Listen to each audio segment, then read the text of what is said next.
Buenos días, buenas tardes y para los habitantes del Río de Plata, buenas noches. Estamos en una nueva edición de La Patria que te parió, programa que realizamos aquí desde los estudios de El Montevideano y hoy con un nuevo tema que entendemos que es fermental, que es el proceso de robotización en el efecto del trabajo. Pero antes, estamos acá, vamos a presentarnos, el escritor Hugo Giovannitti Viola. Buenas noches.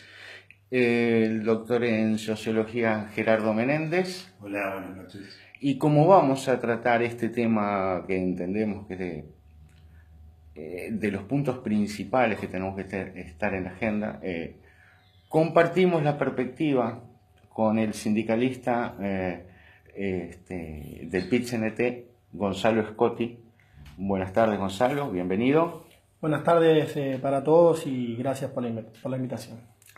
Entonces vamos a arrancar de la encuesta que comenzamos en esta semana, que es si la gente cree, si uno cree que en el corto plazo el proceso de robotización va a afectar nuestros puntos de trabajo. Y no, desde el punto de vista frío, el porcentaje fue de 30 y algo a 60 y pico, 61 a 39 creo que fue, porque está todavía ardiente. O sea que 61% dice que no en el corto plazo va a sufrir su puesto de trabajo la robotización, y el 39% dice que sí. Entonces, Gerardo, ¿qué lectura podemos dar en primera instancia de este resultado? Bueno, como siempre, empezamos aclarando que no se trata realmente de una encuesta, sino de una pregunta que hacemos para disparar la reflexión y el diálogo. Pero a mí me parece que ya es significativo que un 30% de los lectores o visitantes del Facebook del Montevideano o de los visitantes del Montevideano, que un 30% considere que su puesto de trabajo está en peligro en el corto plazo por la sustitución de la robotización. A mí no me parece que es poco, me parece que 30% es muchísimo, y que si esa misma pregunta se hubiera hecho de repente hace 10 o 20 años, o en los años 90, seguramente no hubiera dado ese porcentaje. Que haya un 30% de personas que dicen que lo más probable es que su trabajo... Y aquí no estamos hablando simplemente, esto de repente lo vamos a hablar después, no estamos hablando simplemente del desempleo tradicional, de perder el trabajo. Aquí estamos hablando de perder una profesión. Quiere decir, uno no pierde solamente el trabajo de camionero, sino que dejan de existir los camiones y los camioneros. Y eso va a pasar en muchas áreas y muy rápidamente. Gerardo, eso me parece fundamental, el ejemplo que vas a aportar de los camioneros, muy gráfico en lugar y ya eso nos da pie para entrar directamente en el tema. Hugo, en esto que es inevitable que venimos desarrollando con documentos y con todo el montevideano y la realidad cotidiana, ¿qué le podemos comenzar a preguntar a Gonzalo, por ejemplo, en la reflexión de este proceso de la robotización y el hecho de que va a desplazar y está desplazando inevitablemente? Yo pienso que Gonzalo está inserto en la realidad gremial activamente, y que, bueno, es una redundancia decir, pero vuelvo a citar como la vez pasada a Sandino Núñez con su último libro, Psicoanálisis para máquinas neutras, de que hay que constatar de que el fenómeno del capitalismo ya parece que fuera el estado normal de la humanidad. yo no engancharía el tema de la robotización como un crecimiento más, una fase más, un posible aplastamiento más por parte de ese capitalismo ya naturalizado y sin embargo no es algo natural. Entonces preguntarle a Gonzalo, entre las estrategias de liberación o de fricción revolucionaria que se pueden plantear con respecto a una realidad explotadora al máximo, cosificadora en realidad, ¿cómo lo ven ellos el tema? Obviamente es un tema muy complejo, ¿no? Bueno, comparto plenamente con lo que decís vos, Hugo, es un tema complejo. Creo que va por fases, por eso vuelvo a compartir con vos. Una cosa es la actualidad, o como yo le llamo, el pasado presente, y otra es el futuro, ¿no? Hoy escuchamos automatización, robotización, inteligencia artificial, que es la industria 4.0, es la incorporación de la robótica a los sistemas productivos, ¿no? Y hay que diferenciar también lo que es las máquinas, hablando del pasado del pasado presente, a lo que es todas estas cuestiones que anteriormente nombraba. Las máquinas permiten una complementación con la fuerza y la destreza del hombre. Por el contrario, la robotización, ya más adelante, ¿no? Amenaza con extinguir puestos de trabajo debido a que los suplanta, ¿no? Por ahí, juntando algún informe del medio local y también del internacional, claro que el medio local va con otra velocidad, ¿no? A lo que es los otros continentes, ¿no? Lo que entendemos acá es que la robotización o toda esta tecnología nueva que viene, lo primero que va a suplantar son los puestos en los que están empleados, digamos, que tienen una mano de obra no tan calificada, ¿verdad? Y ni que hablar que va a haber que adaptarse y sobre todo defender el trabajo más que los puestos de trabajo, porque los puestos de trabajo van a actualizarse a lo que es hoy. Lo vemos yendo a los supermercados, lo vemos en las aplicaciones de los celulares y bueno, y ni que hablar que las nuevas generaciones van a tener que adaptarse, que ir estudiando también otros caminos y ni que hablar también en el día de hoy, ¿no? Por ejemplo, mirá, qué elocuente ahora sí, Gerardo, lo que ibas a hablar, que da un ejemplo muy gráfico de una realidad muy próxima, el asunto de los camioneros en Estados Unidos, por ejemplo. ¿Cómo es ese? Sí, la semana pasada yo coloqué rápidamente, planteé el ejemplo de los camioneros y la sustitución por los camiones automanejables en Estados Unidos como un ejemplo muy claro por su dimensión y por la inexorabilidad de esa tecnología que ya sabemos que se está produciendo, que todas las grandes compañías están invirtiendo en eso y que va a ser una realidad en muy pocos años. Entonces, en relación a eso, el sindicato de camioneros en Estados Unidos está negociando en este momento un enorme, por lo tanto histórico, convenio con la UPS, que es una de las grandes compañías de entrega de paquetes y logística de suministros en Estados Unidos. Están negociando un convenio muy grande y hay que tener en cuenta que el sindicato de camioneros representa a 260.000, creo, empleados de UPS, ¿no? Y el punto uno, o el punto más hablado de lo que exigen los camioneros, es que la UPS se comprometa a no utilizar camiones autodirigidos, automanejables, ni drones en el reparto de paquetes. Y eso está en negociación. A mí me parece que da para... o sea, es lo que suceda con ese convenio también va a marcar un poco un precedente o no, ¿no? Y hay una discusión sobre eso que de repente puede ser interesante hablarla. Es un ejemplo muy concreto, pero es algo que está pasando en todas las ramas. O sea que yo lo que interpreto, Hugo, haciendo una síntesis, es que para bajar un poco a tierra todo esto que hemos hablado, Un caso concreto es que 3.500.000 trabajadores que se dedican al transporte, solo choferes, en un plazo de aquí a 5 años, inevitablemente van a perder su fuente de trabajo por el asunto de el manejo sin chofer. Sí.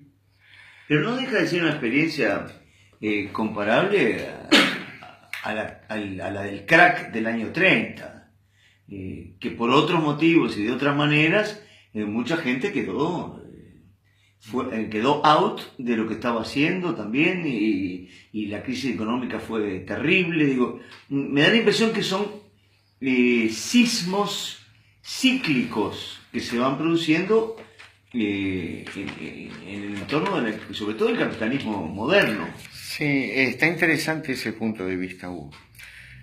Pero lo del 30 fue una crisis económica, la más profunda, que es la revolución industrial, la más gráfica, de cuando masas de gente que vivía del campesinado tenía que emigrar a las ciudades porque estaba la industria del carbón, la industria del acero, en fin, eso ya es historia, pero es comparable porque ahora, y todos los estudiosos, los estudios además que hemos visto, es que va a ser aún peor, pero paradojalmente, ya para ir entrando en este tema, es la revolución industrial que hemos vivido responde a una fase capitalista en base a economía de recesión, economía de escasez. Y esta nueva revolución entra en una fase del capitalismo o del desarrollo, porque ya entra en otra fase que ni siquiera capitalismo, o vamos a poder hablar, pues ni idea tenemos, donde las estructuras administrativas dominantes van a ser de una pirámide más fina y la base más ancha. Pero entramos a esta fase que se llama economía de la abundancia. Ah, exacto. La robotización va a producir en todos los campos, por ejemplo, hay estudios aquí en Uruguay a través de una universidad privada, y lo debe haber público, pero tuvimos acceso nosotros a la de la privada, de que dice que el primer campo que se ha sentido y que se va a sentir es el agropecuario. Dudosa investigación porque, Gonzalo, tú como trabajador y que perteneces a Fuesi a la vez, ¿cómo es el impacto? Hoy hablaste del supergas en los supermercados. Sí, de hecho ya lo podemos ver. Digamos, todos vivimos cerca de un Devoto y ya vemos cómo han dejado de lado a la cajera para aplicar un sistema tecnológico a través de las tarjetas de crédito, en donde no hace falta pasar por la caja. Y eso viene creciendo. Yo creo que ya se empezó a implementar muchas cosas en este país, vos decías en el campo, el supermercadismo, las nuevas aplicaciones a través de los celulares, ¿no? Como Uber, y es algo complejo. Yo creo que más adelante vamos a entrar en un choque, ¿no? Porque se van a suplantar muchos puestos de trabajo por esta tecnología y bueno, y va a llegar un momento que se va a tener que confrontar esa situación, porque va a haber desempleo, o sea, van a haber puestos que digamos que el trabajador se puede capacitar para saber manejar eso quizás mejor, o adaptarse, mejor dicho, pero si se va de las manos ya como está pasando en Europa o en Estados Unidos, en base a los camiones y eso, ya, a ver, la película de Terminator ya no pasa a ser algo de ficción, ya claro, se vuelve real, ¿verdad? Esa problemática. Sí, estoy de acuerdo con vos, y confrontación ya está habiendo. O sea, por ejemplo, en el tema de Uber alrededor del mundo, ¿no? Pero es interesante también pensar que eso de Uber y los taxistas es una escaramuza pasajera, porque dentro de muy poco tiempo no va a haber ni taxistas ni choferes de Uber, ¿no? Entonces acá estamos discutiendo algo, tratando de ir un poco más allá de las escaramuzas, y enfrentamientos va a haber. Pero me parece que tenemos la oportunidad de tener inteligencia para que por lo menos los enfrentamientos nos empujen para adelante, que no sean enfrentamientos por enfrentamientos, ¿no? Entonces, que sean por lo menos enfrentamientos inteligentes, ¿no? Exactamente, entonces, yo te iba a preguntar, el enfrentamiento, ¿qué propone a cambio? ¿Qué estrategia de vida propone a cambio? No, yo te diría, es una cosa, no sé a quién te estás refiriendo, es una cosa amplísima que todo el mundo la está discutiendo, ¿no? Desde los empresarios hasta los intelectuales, los obreros en el mundo, y es un tema muy nuevo. La propia expresión cuarta revolución industrial es de esta década, ¿no? De este lustro pasado, de estos años pasados. Es una concepción muy nueva y no hay una respuesta, más bien el consenso general es de que no se sabe nada, pero al mismo tiempo hay algunas cosas muy generales que sí se saben, y esas son muy rígidas e inexorables. Entonces es bueno que las discutamos, las tengamos claras, para ver qué se puede hacer en lo que deja de libertad todo eso, que es mucho, ¿no? Volviendo a Sandino. Fricción. Acá Gonzalo está hablando de fricción, Gerardo está hablando... Generar fricciones. Y que se van a generar inevitablemente. Ahora, como todo, evidentemente, si nosotros...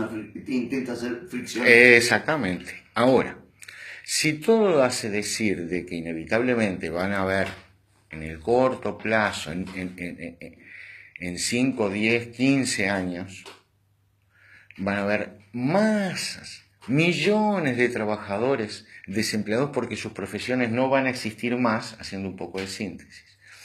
La propia necesidad de evolucionar esta ciencia en base a mayor producción, productividad, tiene que adaptarse, y uno de los documentos que nosotros hemos compartido era justamente un estudio de la OIT sobre esta problemática, y mira, Hugo, ¿qué plantea?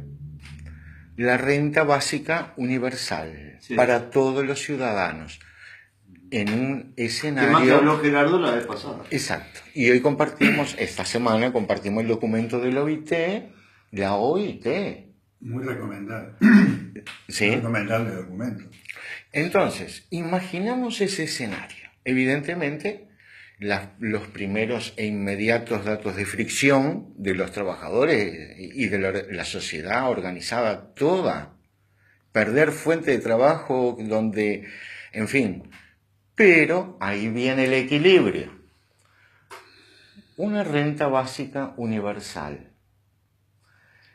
En ese escenario posible y en el pienso, imaginemos, cualquiera de nosotros 24 horas libres, ociosas en el sentido capitalista o tradicional de la palabra. Sí, lo que va a crecer primero es la tasa de suicidio.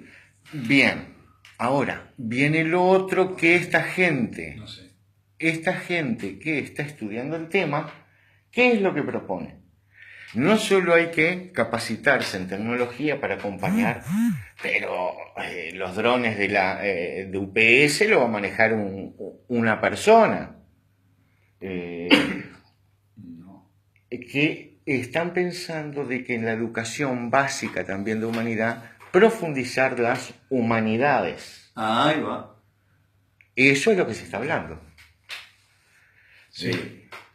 Es interesante que Mark Cuban, pueden googlear por ahí, uno de estos billonarios inversores en la industria 4.0 y en la informática, y que él estudió un MBA en finanzas, y bueno, y eso es lo que lo llevó a la riqueza que tiene. Él dice que la siguiente generación no tiene que hacer eso. No tiene ni que estudiar finanzas, ni estudiar informática y programación de computadoras, porque tanto el análisis financiero como la programación de la computadora lo van a hacer las computadoras. Que la siguiente generación lo que se tiene que dedicar es a estudiar lo que en Estados Unidos llaman las artes liberales, que son las humanidades y las ciencias entendidas en el contexto de los valores de las humanidades. Eso es lo que enseñan los colegios de artes liberales, que Mark Cuban, que es un inversor financista que se hizo rico con esta ola de este tipo de tecnología, aconseja que eso los jóvenes no lo sigan más, porque eso está muerto, eso también lo van a tomar los robots. Y bueno, me estaría repitiendo. Bueno, y tú has planteado de entrada y en algún artículo que ya hemos publicado en el Montevideano que está en juego un cambio de paradigma. Sí. Ahí está el clic, pero eso obviamente es muy complejo. Sería profundizar en lo cultural desde la infancia, en lo cultural filosófico vertical, a mí me gusta hablar así, ¿no? Ir a los arquetipos más importantes que tenemos los seres humanos. Déjame decir una cosita. Acá me viene un poco algo que estábamos hablando más temprano con Gonzalo, sobre, no sé, de la manera que lo planteabas vos, Gonzalo, es que vamos a un punto en que el trabajo o sea, no vamos a tener que trabajar y por lo tanto va a perder significado nuestra vida. O sea, un poco lo sentías. No sé, estoy... No, lo manifestás bien, lo decís bien. O sea, hablando sobre la plataforma, esta OIT, que hacía mención como a la renta, de no trabajar. No me quiero ir de la robotización, pero vamos a hablar en criollo. Los celulares, que hoy hacen 10.000 cosas más que antes.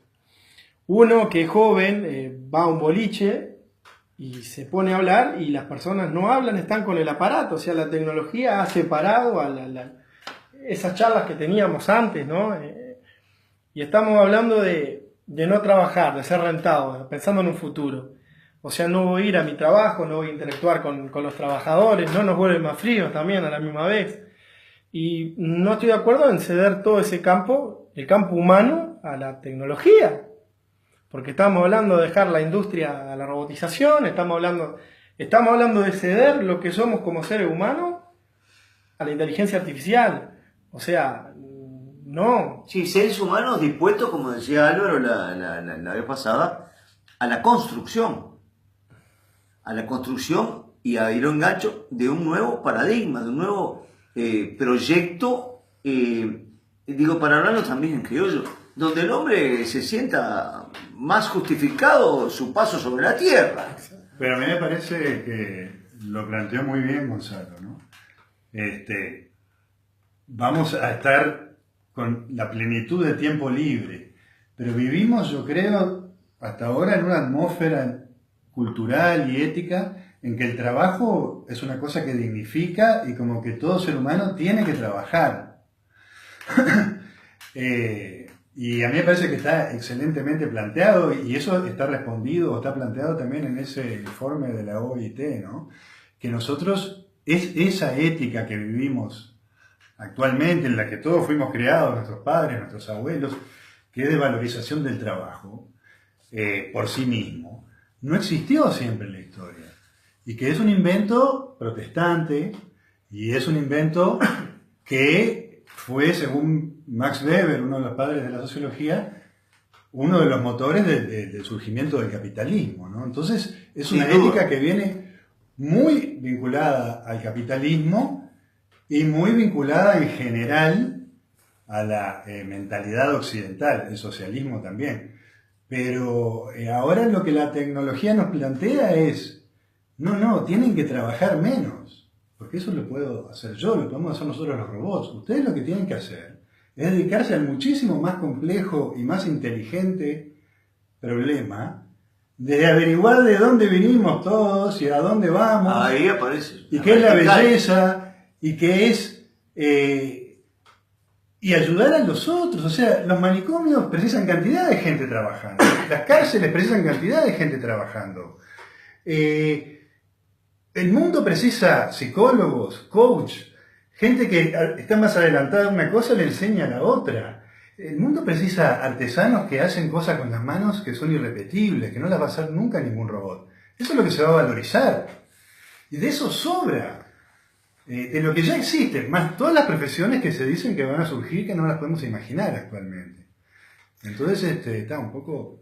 Bueno, de hecho, lo que estamos haciendo nosotros acá, si analizamos, porque el lector no conoce, yo digo el lector siempre porque soy escritor, el que nos está oyendo, el que está leyendo esta charla, no sabe lo que es el Montevideano Laboratorio de Artes, pero en realidad es una agrupación de gente que se dedica a pensar, a repartir cultura, según la teoría de Kevin Kelly, en las redes horizontalmente, gratuitamente, para ayudar a vivir, con contenidos que tienen que ver con eso que tú nombrabas, la trascendencia. ¿Para qué estamos aquí? ¿Qué somos? ¿No?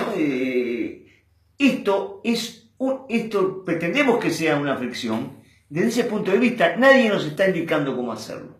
Se le ocurrió a Maure Cruzé, y empezamos a desarrollarlo. Ya llevamos 12 años. Bueno, pero es un ejemplo de lo que estamos diciendo, ¿no? Exactamente. Este nuevo mundo de la abundancia permite al que no tiene nada, que no tiene ningún medio de comunicación ni ningún contacto con nadie, simplemente expandir su idea y lo que ahora esa palabrita que se llama que se vuelve viral. O sea, muchas veces se vuelven virales estupideces, pero se pueden volver virales las mejores ideas también. ¿Cómo no? Y eso surge de la nada. La cosa es que la idea sea buena. Eso es nuevo. Antes una idea precisaba primero de la aprobación de editoriales, de tribunales de aceptación de las universidades. Uno tenía que pasar por todo eso para que a una idea se la pudiera publicar alguien. Y era con el propósito de enchalecarte también las inquietudes. Bueno, yo nunca juzgo la historia. Yo creo que las cosas no se hacían con un propósito. O sea, se vivía de acuerdo al estado de conciencia y a lo que permitía la tecnología de la época. Eso era la estructura que había, ¿no? La estructura capitalista, de repente, de la cultura, lo que fuera. Pero ahora ha nacido la posibilidad, en ese ejemplo que estamos hablando, que es de la cultura y la comunicación, ha surgido, estamos viviendo acá un ejemplo vivo de lo que es la abundancia, de eso que estamos hablando, ¿no? ¿Y no será que ese 60%, vos hablaste del 30%, que no es poco y que es un feo síntoma, pero no será que también es un buen síntoma que el 60% se haya sentido una seguridad interior, intuitiva más bien, esperanzada, en que nuestro camino no va a ser fácilmente cosificado, robotizado, y que van a surgir experiencias hacia otra trascendencia? Bueno, y ahí hiciste una buena pregunta. Ese 60%, ¿será así? Gonzalo, nosotros como trabajadores, ¿en qué estado de situación estamos? Y otra pregunta implícita. ¿Qué tú ves de la cultura que se genera a través de todos estos años en el movimiento sindical? ¿Qué tipo de valores pueden aportarse para construir a esto que estamos hablando, de esos contingentes que de alguna manera hay que organizarse para vivir y convivir? Yo creo que la palabra correcta es la solidaridad. Ese es el secreto en todo para enfrentar los problemas, los cotidianos hasta los más grandes. ¿Y qué ejemplo de solidaridad, por ejemplo, transportable desde un hoy a un mañana para ver cuál es ese valor? ¿Qué experiencias puede? Y en este sector, sobre la robotización, ni que hablar que la unidad del movimiento obrero, eso va a ser fundamental. Yendo un poco más a lo que decía Hugo, yo creo que ese 61% quizás no lo vio como el tema, claro, como algo apocalíptico o como un techo, sino quizás como un desafío. Esa es buena, esa palabra. Como un desafío a superarse y bueno, y actualizarse. Claro que Y a personalmente... inventar salidas, lo que decía Gerardo, tenés que inventar. Sí, pero aún sin inventar, yo estaba diciendo, está todo lo que en la economía se llamaba el tercer sector de la economía, o el sector compasivo de la economía, que tiene que ver con todo el trabajo de voluntariado, toda una masa de trabajo de cuidado de adultos mayores, etcétera, que no son actividades productivas que produzcan una ganancia, pero que producen una ganancia social al sostener y al mejorar el bienestar de todos, ¿no? Entonces, ese sector compasivo solo precisa crecer. Y ahí va a haber trabajo, o sea, el cuidado cara a cara de una persona, la comprensión en una terapia de calidad, sea terapia física, sea terapia psicológica, sean estos coachings, que es una profesión general, pero a la vez hay coaching específico para distintas cosas, para orientación vocacional, para esto, para lo otro. Es un mundo nuevo que está surgiendo, que lo podríamos llamar que está, muchas de esas cosas están dentro de lo que se llamaba el sector compasivo, que era algo como que no se lo tomaban ni. Es muy poética esa definición. Y por ahí va, ¿no? O sea, hay mucho más que se podría hablar. No, pero además otro detalle, para ver los puntos de vista. Hoy hablamos, y se te preguntaba, Gonzalo, es decir, y tú decías, inevitablemente va a haber un enfrentamiento, Gerardo te decía, pero hay que tratar de generar una perspectiva diferente, inteligente. Ahora, vamos a poner acá arriba de la mesa lo siguiente. La robotización, la inteligencia artificial no es de los marcianos, es creada por el hombre. Claro. Y ese afán de desarrollo, de investigación de la ciencia y la aplicación tecnológica responde pura y exclusivamente a intereses que favorecen, a capitales que ayudan a desarrollar eso. Bien, entonces, si bien nosotros decimos, porque culturalmente nos llevan a que siempre los trabajadores van en enfrentamiento a... Pensemos lo siguiente. El efecto de la robotización en inteligencia artificial es por lo siguiente. ¿Qué se ahorra un empresario para aplicar la tecnología? Salarios, impuestos, licencias, aguinaldos, y ni que hablar de un montón de leyes sociales, y aumentar, por lo tanto, ya no solo la tasa de ganancia, es decir, si de 100 actualmente 30 de ese 100 que ganaba tiene que sacarlo, que no lo gana, la robotización le permite, y ya no hay trabajo de 8 horas, sino que van a ser 24, pensar nada más que en el presupuesto, por decir algo, ¿no? Para los supersónicos, una latita de aceite nada más. Entonces, la lucha también se va a dar en que esos empresarios van a decidir con derecho, no, ahora el 100 es mío. ¿Por qué digo esto? Porque de dónde va a salir, que es lo que planteé, la renta universal. Justamente de un diálogo entre trabajadores y empresarios que le dice, señor empresario, antes perdía 30, ahora en vez de 30, por lo menos un 10, para evitar todas las catástrofes sociales. No sé si me explico bien por ahí cómo va. Quizás yo lo siento con un sentido de apropiación. Creo que el ser humano debe tener apropiación de las cosas. Es sinónimo de amor. Ya escapa al trabajo. Nos saca de ser humano. Y creo que eso no lo podemos entregar. Se pierden muchas cosas. Estamos hablando de patrimonio de la humanidad, las 8 horas. Se cumplieron 100 años de las 8 horas laborales, y estamos hablando que, estoy totalmente de acuerdo con vos, que todo eso responde a los grandes capitales. ¿Qué es lo que buscaron siempre? A ver, trabajar 24 horas, robot, implica no tener sindicatos, no tener acuerdos salariales, menos negociación, implica sacar al ser humano del mundo, volverlo completamente inútil, o sea, yendo a esos tiempos, ¿no? A eso que decías tú, Gerardo, ¿no? De nuestra mentalidad en el razonamiento de todavía una era... Claro, pero en vez de vos ir a hacer un trabajo que lo podría hacer una máquina, y que por lo tanto no aporta nada ni a la humanidad ni a vos, porque en general la gente va a hacer el trabajo, por eso se llama trabajo, ¿no? Eso no se llamaría placer. La gente lo va a hacer por obligación.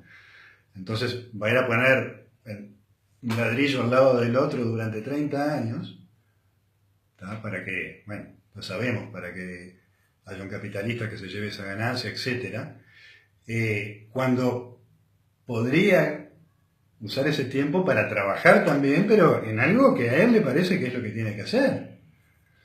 No decimos de no trabajar. Yo creo que cuando la gente encuentre lo que le gusta, va a trabajar las 24 horas. Y ahí está tocando lo del sector compasivo. Claro, pues, si vos tenés un salario mínimo asegurado y querés ser útil, vas a ir todos los días a un hospital a voluntariar.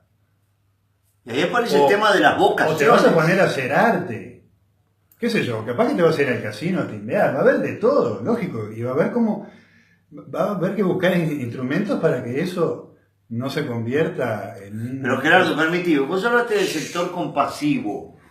Y ahí aparece el tema de las vocaciones. Claro. Normalmente, yo fui hijo de un pintor que tenía que laburar en un registro de Casimires. Y de noche pintaba o se iba al taller Torres García. O sea, su vocación estaba disminuida por la explotación. Sí, bueno, a veces ese sufrimiento, vamos a decir... No, pero mi viejo hubiera querido pintar, pero... trabajar más sistemáticamente. Claro. Ahora, yendo más al futuro como estamos parados, ¿no? Porque estamos ya... No sentimos desplazamiento, porque hablamos de camiones que se manejan solos. Sí. Yo hace rato leía un informe de que se vendieron 65 millones de robots en el mundo, según el país. Por ejemplo, en Japón los están aplicando más en la salud. ¿Qué tan lejos estamos? Hablamos de ir al hospital. De que la robotización también implique los órganos de un ser humano. Claro. Entonces mañana ni siquiera puede donar un riñón, un pulmón, o sea, porque no va a ser útil porque ya un implante robótico. Y si empiezo a irme más al futuro, por ejemplo, hace tiempo había una película de Sylvester Stallone en donde a través de unos lentes de otra dimensión o con tecnología, las personas mantenían relaciones para no transmitirse enfermedades. Entonces, yendo más a futuro, ¿a dónde vamos a llegar? ¿Vamos a ceder todo el ser humano por la robótica? Quizás yo siento un sentimiento de apropiación, de decir, a ver, está bien, yo soy feliz yendo a trabajar. Cargo garrafa, sí, es un trabajo complicado, pero lo disfruto haciéndolo con mi compañero, interactuando. Pero con tu compañero te vas a poder encontrar igual. Digo, ¿por qué no? Al contrario, vas a tener más tiempo para estar con ese compañero o con el conjunto de los compañeros. Supongamos que desaparece el trabajo y todos pasan a ser, estamos simplificando, ridiculizando. No, exacto. Todos pasan a ser, a recibir el salario universal básico. Digo, ¿van a dejar de ser amigos y compañeros por eso? O de repente van a empezar a pergeniar cosas que porque tienen tiempo y ocio para estar juntos, y digo, pergeniar cosas que nunca las hubieran pergeniado. Sí, pero ojo, Gerardo, porque yo conocí Finlandia y pasé por Suecia, y ahí que hay una altísima tasa de suicidio, hay una especie de adelantamiento de eso que están hablando, ¿no? Sí, hubo un momento que la socialdemocracia logró, pero ya hace 30, 40 años, logró un establishment prolijo, cuidadoso, son jardines las ciudades, y faltó lo que vos nombrabas, un incentivo para ese tiempo libre transformarlo en un trabajo de comunicación, vamos a decir, de enriquecimiento mutuo, bueno, la compasión es la palabra que está en la base del Tao, del fondo de la historia, ¿no? Ahí ya hubo un peligro, y yo lo viví, y me decían, acá se matan en primavera y a fin de año. Y no había gente tirada por la calle, no había gurises pidiendo, ahí hay un adelanto, ¿no? Sí, y me parece que hay que ponerle también un pienso, si el diagnóstico, coincido contigo Hugo porque es el mismo, yo siempre te he comentado, estando allá en París los domingos, sonaba el teléfono y un amigo decía, seguramente es para avisar que alguien se suicidó. Domingo de invierno, oscurece a las 4. Ahora, la contrapartida a ese punto de vista es, Uruguay no está inmerso en esa realidad y sin embargo la tasa de suicidio es Creo que está Finlandia, otro y el tercero es Uruguay. Entonces, no es tiempo libre. ¿Qué es? No estaríamos observando. Gerardo, de entrada, no trabajar mentalmente, es un trabajo mental, en tratar de darle un sentido, encontrarle un sentido a la vida desde que sos un niño chiquito. Ahí te tienen que ir guiando culturalmente. Cultura. Terminamos en cultura. ¿Qué hacemos con ese tiempo libre? Lo que tú dijiste, Gonzalo, que te sacan el trabajo, nos sacan el trabajo a cualquiera de nosotros, somos generación siglo XX. Carece de sentido, parte de la vida, paradójicamente, ¿no? Llamándose el trabajo también, bien administrado, poder hacer lo que uno le gusta hacer y eso está el equilibrio, pero generalmente la mayoría de las personas, los trabajadores en el mundo, están en una contradicción, va a vender su fuerza de trabajo, etcétera, etcétera, todo eso es lo sé. Ahora, si partimos, ahora nos venimos para acá. Y un poco, y quiero hacer hincapié en esto, valores que heredamos, llámese lo que dijo Gonzalo, solidaridad y educación para una sociedad de que no tenemos idea, no podemos predecir realmente nada de cómo va a ser. Eso no deja de ser importante, a favor, no tenemos idea, no tenemos un paradigma trazado, detallado. Yo quería hacer referencia, ¿no? Porque yo voy a cumplir 70 años, vos tenés 50 y pico, vos también, vos sos menor, pero yo me crié en la época del hombre nuevo de Che Guevara. Yo era comunista y hablaba del hombre nuevo, de la URSS. ¿Y qué? ¿Lo vamos a jubilar al hombre nuevo? Evidentemente una nueva humanidad siempre está creciendo, se está entrelazando con los devenires históricos, pero yo no lo jubilo. Y ese hombre nuevo tiene que ser un hombre básicamente que ayude a vivir a su prójimo. Humano, le agregaría. Verdaderamente humano. Sí, estamos totalmente de acuerdo. Y la cosa es, si el tema que estamos hablando hoy puede ayudar a eso, ¿no? O sea, como si no tenemos la oportunidad más de lo que nos imaginamos en este momento. Pero es un tema a discutir porque lo que decís vos de que la inteligencia artificial y la industria, vamos a decir, vaya tomando todo, ¿no? Es algo que se discute también, ¿no? Y que hay muchos de los pioneros de estas cosas que ahora están advirtiendo, entre ellos el famoso Elon Musk y otros como Bill Joy, el creador de Sun Systems, que en el año 2001 en la revista Wire publicó un artículo que marcó todo este tema, que es por qué el futuro no nos necesita, ¿no? Que es un poco lo que estabas diciendo vos. Él, que es uno de los desarrolladores, creador nada menos que de Sun Systems, que es una cosa tan importante como Microsoft, vamos a decir, se dio cuenta de que habían creado una especie de Frankenstein, que se iba a volver contra los propios creadores, ¿no? Y de ahí se generó una polémica que empezó en el año 2000 con ese artículo de Bill Joy en respuesta al libro de Raymond Kurzweil, que es otro nombre que es importantísimo en toda esta discusión, que predice la versión utópica de que esto lleva justamente a que los robots van a hacer todo y que inclusive nos vamos a liberar de nuestros cuerpos físicos y vamos a poder hacer un backup de nuestro yo en una computadora, cosas por el estilo, ¿no?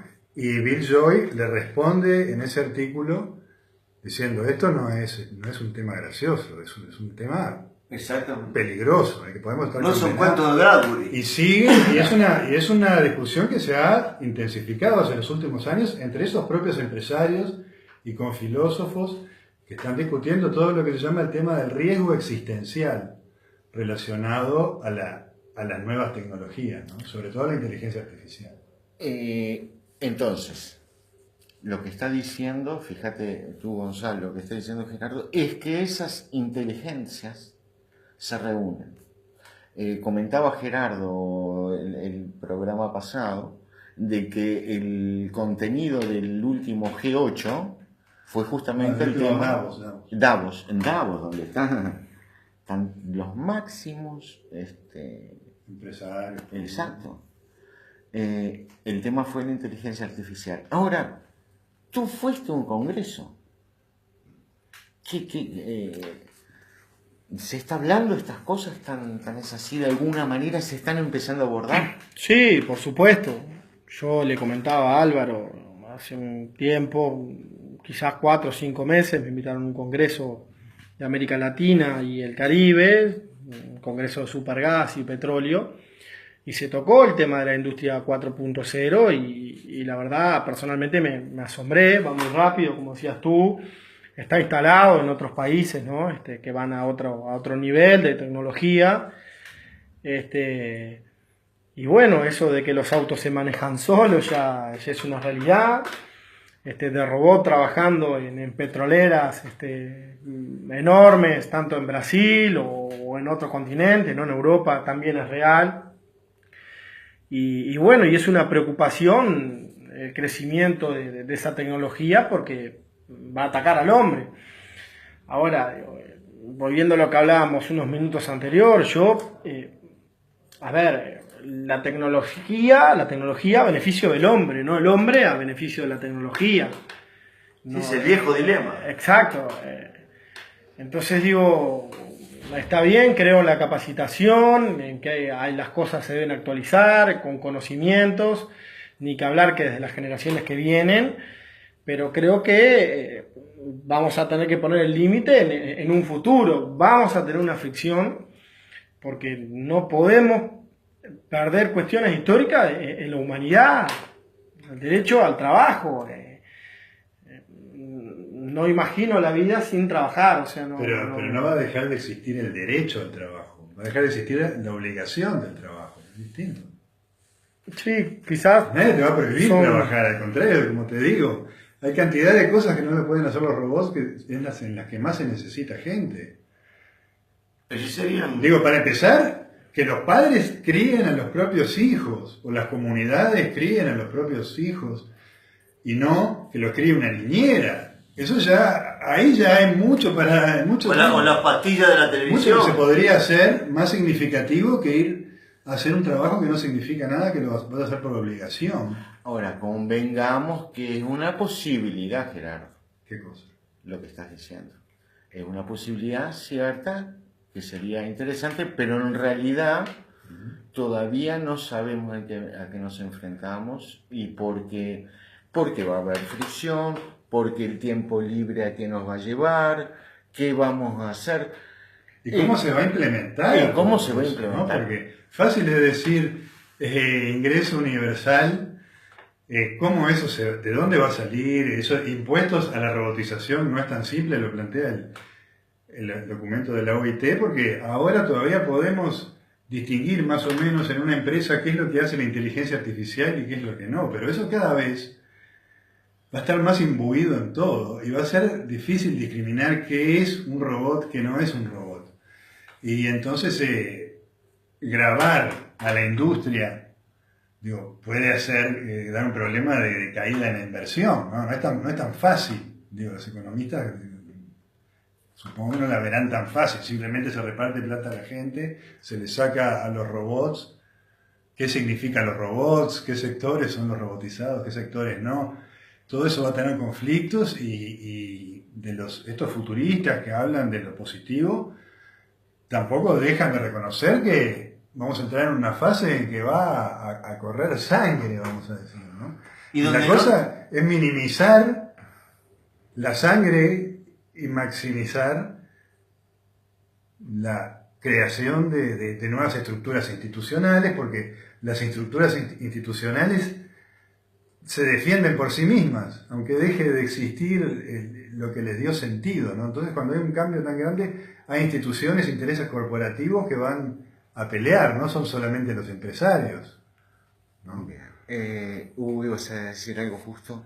Sí, que de última no vamos a zafar del desafío esencial que tiene un bípedo implume sobre el planeta, que es tratar de entenderse a sí mismo. Eso está en el fondo de la historia.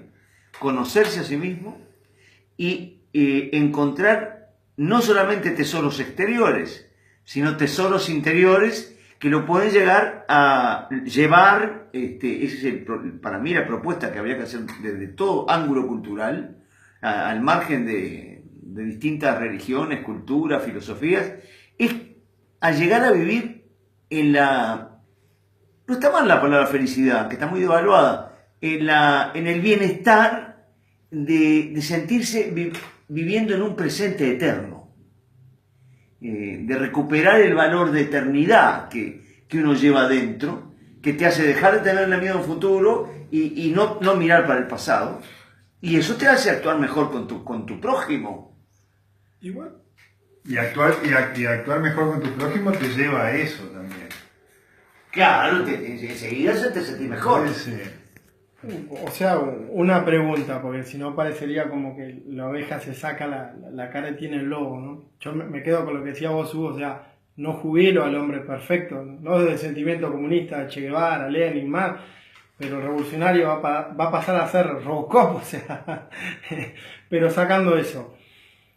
A ver, la robótica, toda esta tecnología nueva que va, bueno, se va a ir desarrollando, la va a traer el capitalista, o sea, un tipo que tiene mucha plata lo va a implementar, lo va a traer, ¿no? Yendo al futuro. Y lo va a traer para que la vida sea pareja, para que todos ganemos lo mismo, para que todo... No, la riqueza va a ir para una persona y esa persona... Sí, o sea, claro. El capitalista va a vomitar socialismo. Bueno, es muy complejo, contradictorio. Pero el capitalista no quiere que nos muramos todos porque, digo, nosotros somos lo que se llama el mercado, somos nosotros, ¿no? Sí, entonces, pero hay algo, Gerardo, sí, sin duda, que una cosa viene, pero hay algo muy importante. Estamos hablando de un cambio de la organización social, entonces eso que hoy nosotros decimos, un capitalista, y creo que empezamos hablando esto, va a ser cada vez más estrecho la punta de la pirámide, más chiquita. Bueno, lamentablemente tenemos que ir dando un redondeo del tema, que no se puede redondear, sino que son puntas para ir reflexionando, que era un poco la idea, ¿no? Entonces, vamos a hacer una pequeña...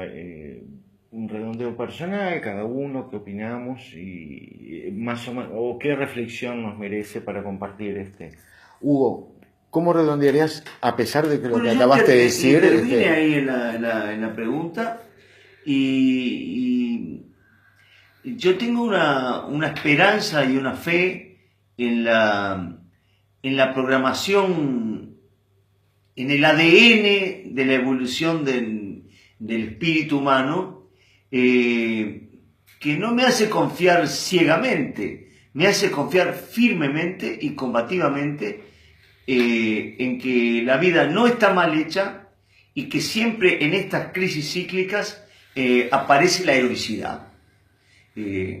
Y creo en eso. Gonzalo.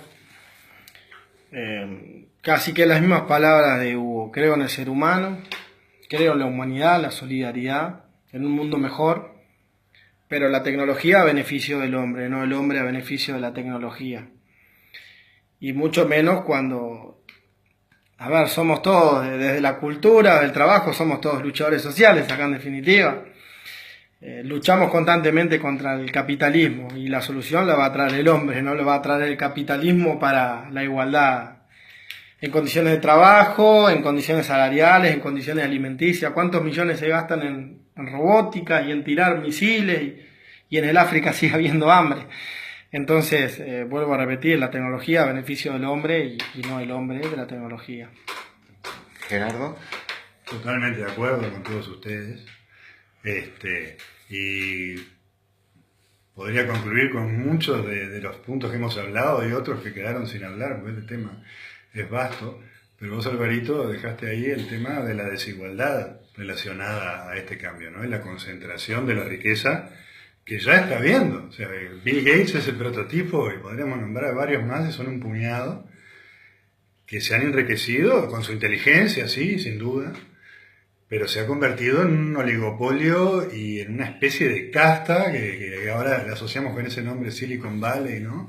Que tienen sus ideas, y que los demás esto que estamos discutiendo viene todo de ellos, y hay que discutir si hay una manera de pensar por fuera de eso, pero la cosa es que a mí lo que me parece es que hay que estar en el tema, y que para que esa desigualdad no llegue a un punto como el que planteaba Álvaro, me parece que hay que conocer la complejidad del tema y darse cuenta de lo que es inevitable, ¿no? Y discutir mucho sobre lo que se va a poner después, porque nadie sabe, y todas las voces son importantes, ¿no? Entonces, a mí me parece que el mensaje que yo dejaría es de discutir este tema a nivel de ciencia ficción. Igual tenemos que hacer ciencia ficción en este momento. Un poco fantasear sobre hacia dónde va la cosa y salir de repente un poco de ese corsé que nos pone la cultura, los paradigmas, como le querramos llamar, ¿no? De que, y en relación a lo que hablábamos de, por ejemplo, el valor del trabajo y qué es el trabajo. Y está. Bien. En lo personal, yo la verdad que no sé qué significa el término optimista. Es un término feo. Pero tengo que decir la verdad, no soy optimista, porque sé que bueno, que es lo que hablamos recién, lo que nos vamos, esta generación, la que viene y seguramente la que viene, se va a enfrentar justamente a encontrarse en un tiempo perdido por el cual civilizatoriamente no estamos educados. Y eso va a ser caótico. Eso es lo que yo veo. Sin embargo, y ahí es lo que tanto decía Hugo como tú decías también, Gonzalo, mi fe está. Lo que yo supongo es que la naturaleza humana siempre se va a buscar la forma de sobrevivir. Y recordemos una estrofita de Jacinto Chiclana, una milonga de Jorge Luis Borges, que no era precisamente considerado un hombre progresista, pero fue un genio, y dijo: entre las cosas hay una de la que no se arrepiente nadie en el mundo. Esa cosa es haber sido valiente. Bueno, de esta manera, realmente es un placer compartir estas veladas y compartir con todos los amigos del Montevideano y más, y creo que estamos aportando a la reflexión necesaria que decías tú, Gerardo, que seas inevitable el estar dialogando, pensando, sustituir lo que nos distrae, ser valientes, decir, estamos en momento de pensar que es un desafío donde está la subsistencia en juego. Así que gracias por todos por acompañarnos. Y nos encontramos el viernes. O con la patria que te parió.